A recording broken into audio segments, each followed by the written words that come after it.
Price elasticity of demand looks at the proportionality of a change in demand to a given change in price. So if it's more than proportional, so a 5% change in price causes a 10% change in demand, that's going to be what we call an elastic value. We can tell that it's elastic based on our formula. So if we had a 10% over a 5% change in quantity demanded over change in price, we're going to get a value of 2. All those values are going to be greater than 1, and that's where we see on our number line, all values greater than 1 are elastic. If it's less than proportional, then a change of price of 10% would only drop demand by something smaller, so 5%. So now we got 5% over 10%, so 0.5, and that fits into this part of the number line, so an inelastic value.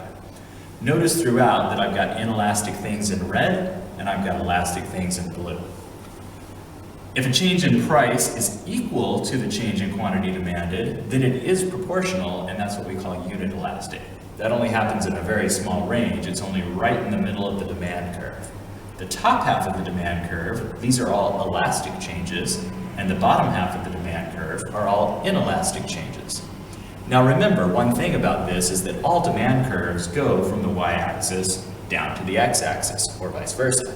So even if you see something like this is a more inelastic curve, but remember, we can't say that it is inelastic.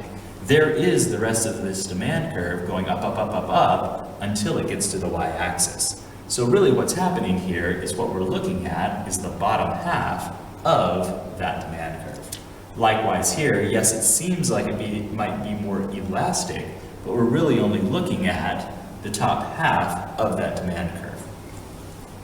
The total revenue test, which is based on PED, follows from what we've said already, that if I start to move away from the midpoint, so if price is going up, total revenue is going to decline. Total revenue is maximized at our point of unit elasticity.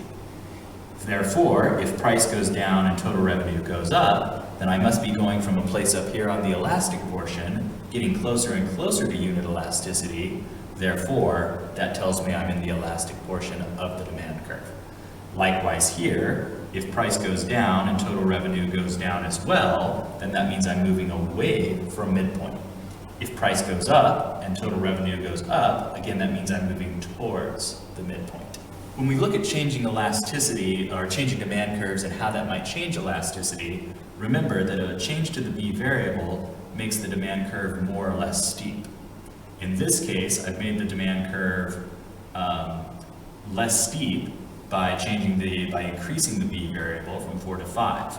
The effect that had is this price, which was at the point of unit elasticity, is now taking place in the upper half of the new demand curve.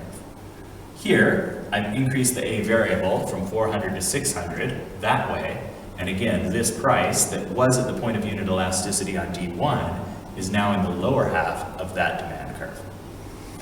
We do sometimes see these two, which are perfectly elastic and perfectly inelastic. They are just a way to make a comparison. And all that we're going to say on this is that, remember, any price P1 or below, there is infinite demand.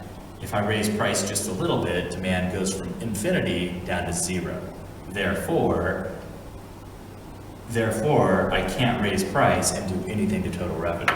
The only thing I can do to total revenue is sell more and more and more to increase it. For perfectly inelastic, just the opposite is true.